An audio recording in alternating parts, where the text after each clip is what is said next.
شروع کرتا ہوں اللہ کے نام سے جو بڑا مہربان اور نہایت رحم کرنے والا ہے۔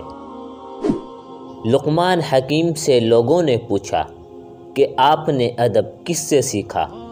تو انہوں نے فرمایا کہ بے ادبوں سے، کیونکہ ان کا جو فعل مجھ کو پسند نہ آیا اس سے میں نے پرہیز کیا۔ برے دوستوں سے بچو کیونکہ وہ تمہارا تعارف بن جاتے ہیں۔ لالچ سے بچو کیونکہ یہ ہمیشہ کی فقیری ہے۔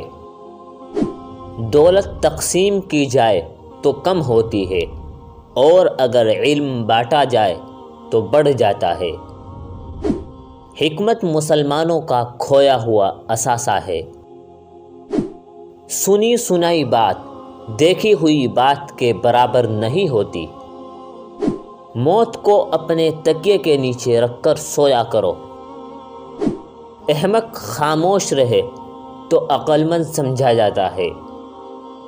انسان کو سب سے زیادہ تکلیف تب ملتی ہے جب وہ غلط انسان سے اپنی زندگی کی ساری صحیح امیدیں جوڑ لیتا ہے۔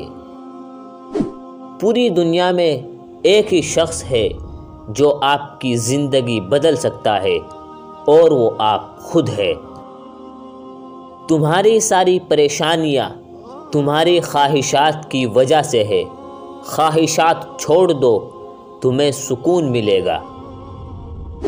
صبر کرو، جہاں تم اندھیرے میں بیٹھے ہو وہاں صبح ہونے والی ہے۔ راستے پر چلنا شروع کرتے ہی راستہ نظر آنے لگتا ہے۔ اپنی ضروریات کے لیے دوسروں کی طرف مت دیکھو۔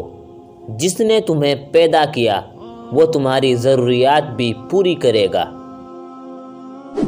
اگر آپ کو زندگی کا راز معلوم ہوتا تو آپ بھی محبت کے سوا کسی اور ساتھی کا انتخاب نہ کرتے۔ آپ پروں کے ساتھ پیدا ہوئے ہیں، آپ رینگنے کے لیے نہیں ہے۔ آپ کے پاس پنکھ ہے، انہیں استعمال کرنا اور اڑنا سیکھو۔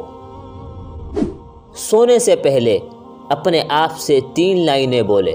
نمبر 1، میں مضبوط ہوں، میں جانتا ہوں کہ میں ہر وہ چیز حاصل کر سکتا ہوں جو میں حاصل کرنا چاہتا ہوں۔ نمبر 2، مجھے اپنے آپ پر اور مجھ میں موجود شخص پر فخر ہے۔ نمبر 3، میں نے آج اپنی پوری کوشش کی ہے اور اب میں آرام کا مستحق ہوں۔ آپ کو اپنا دل توڑتے رہنا ہے جب تک یہ کھل نہ جائے۔ اداس دوست کے ساتھ دیر تک مت بیٹھو۔ جب آپ باغ میں جاتے ہو تو کیا آپ جھاڑیوں کو دیکھتے ہیں؟ اپنے آپ کو کبھی بھی تنہا محسوس نہ کرو، کیونکہ ساری کائنات تمہارے اندر موجود ہے۔ اگر اس دنیا میں کوئی چیز آپ کو خوش کرتی ہے تو آپ کو سوچنا چاہیے کہ اگر وہ چیز چھین لی گئی تو آپ کا کیا بنے گا۔ آپ جس چیز کی تلاش کرتے ہو وہ پہلے سے ہی آپ کے اندر موجود ہے۔ آپ خاموش رہے اور سنیں۔ چاہے کچھ بھی ہو جائے بس مسکراتے رہو اور خود کو محبت میں کھو جانے دو۔ تم سب سے زیادہ قیمتی ہو، اور میں کیا کہہ سکتا ہوں، تم اپنی قدر و قیمت ہی نہیں جانتے۔ خبردار، اس عورت پر ہرگز بھروسہ مت کرو جو کند ذہن اور بے شعور ہو۔ دوستو، اگر آپ کو یہ ویڈیو پسند آئی ہو تو اس کو لائک کریں اور ہمارے چینل کو سبسکرائب ضرور کریں۔